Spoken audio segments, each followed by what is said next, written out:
रोजच्या नवीन घडामोडी बघत रहा आपल्या पुष्पावंती न्यूज चॅनलवर।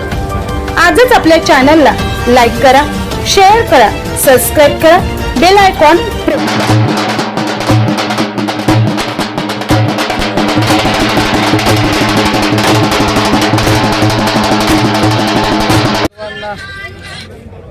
सर्वांना नमस्कार। जय सेवालाल।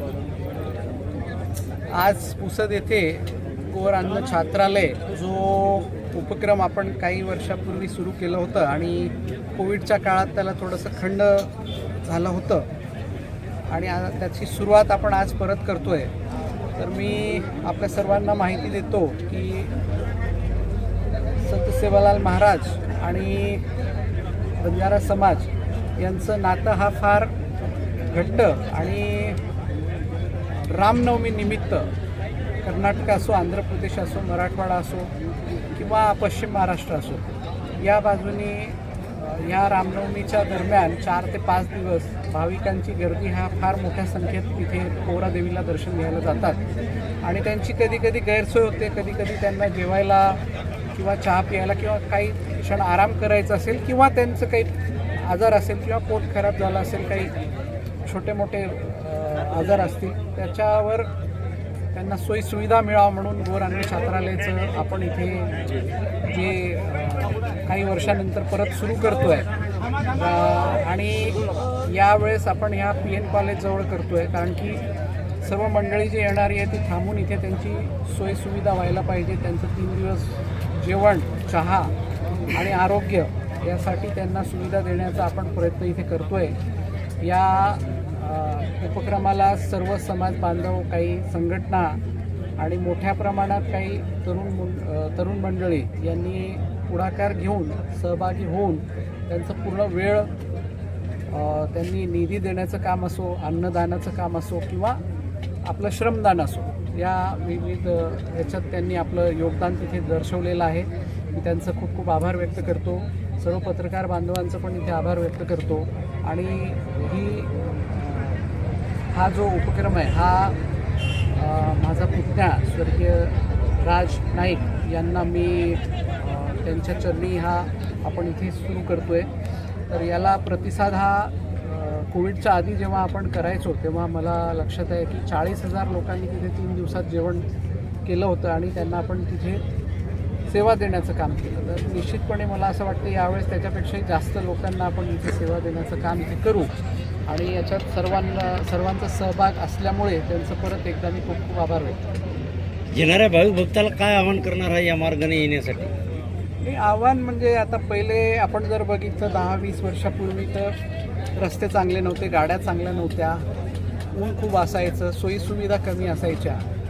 पण असं जसं जसं आपण प्रगती करतोय तसं रस्ते चांगले, गाड्या चांगल्या आहेत। तर आता माझं मत असं आहे की सर्वांना माहिती तर आहेच की आपल्याला कसं चालायचं आहे, कसं दर्शन करायचं आहे, तिथे मंदिराचं काम एवढं भव्य होतो आहे। हे सर्व असताना जेव्हा ते भावी भक्त इथून येतात त्यांची फक्त प्रकृती चांगली असावं, त्यांना जेवण मिळावं, त्यांना चहा मिळावा आणि रात्री जर झोपायचं असेल तर थोडीशी व्यवस्था व्हावं, हा याचं तात्पर्य आहे आणि तो आम्ही चांगल्या रीतीने तिथे साकारणार।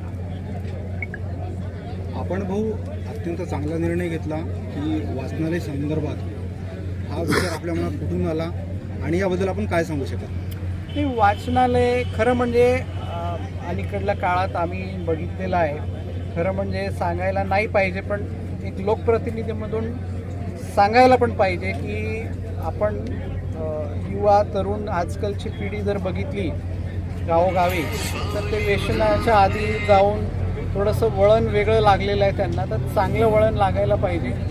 मी नेहमीच सांगतो, कधी माझ्या भाषणात सांगायचो, प्रचारादरम्यान पण सांगायचो की शिक्षण आणि खेळ स्पोर्ट्स असेल तर त्याला माझं प्राधान्य राहील आणि त्याच्यात जर कोणी समोर येत असेल तर आपल्याला तिथे पुढची पिढी घडवण्याकरिता ह्या 2 बाबींकडे विशेष लक्ष देण्याची गरज आहे आणि लोकप्रतिनिधी म्हणून माझं कर्तव्य पण आहे आणि ते आपण तिथे बजावतो।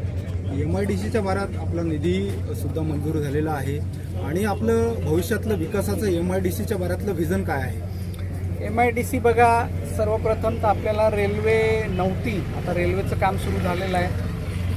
भरपूर उद्योग पहिले का नाही यायचे की आम्हाला ट्रान्सपोर्ट रेल्वे नाही आहे इथे म्हणून यायचे नाही। आता रेल्वे आणि रेल्वे आल्यानंतरही कधी कधी काय होते की तुम्ही तिथे आल्यानंतर MIDC कशी दिसते डोळ्यांनी, तर ती चांगली दिसायला पाहिजे म्हणून आता 72 कोटी रुपये आपण मंजूर करून आणलेले आहेत. ते आतले रस्ते होणार आहे, लाईट होणार आहे, पथदिवे होणार आहे, नाल्या होणार आहे. आणि याच्यानंतर परत एक 35 कोटीचा निधी पण MIDCला परत येतोय. ते त्याच्यात आपण जलशुद्धीकरण केंद्रावरून जो पाणी येतोय त्याची पूर्ण दुरुस्ती आहे, नवीन जॅकवेल आहे, नवीन पाण्याचा साठा आणि नवीन पाईपलाईन्स याच्यासाठी पण एक 35 कोटी परत येणार आहे. त्याला मला वाटतं थोडंसं एक 2-4 महिने विलंब होईल, पण ते पण निधी आपल्याला तिथे प्राप्त होणार आहे. तर मत एवढंच आहे की जर MIDC सुंदर दिसली, रेल्वेची सुविधा झाली आणि पाण्याची सुविधा झाली तर उद्योग इथे येतील. आणि उद्योग इथे आले तर जो ऊसतोड कामगार आहे किंवा आपल्या इथले नवीन जे बेरोजगार सुशिक्षित बेरोजगार असतील त्यांना रोजगार उपलब्ध व्हावं इथे, हेच एक हेतू आहे आपलं. आणि आपल्या भाषणात आपण नेहमी सांगायचो की इथे रोजगार उपलब्ध झाला पाहिजे. तर तो एक विषय आहे की रोजगार तिथे आपल्याला उपलब्ध करून देण्याकरिता हे गरजेचे होते.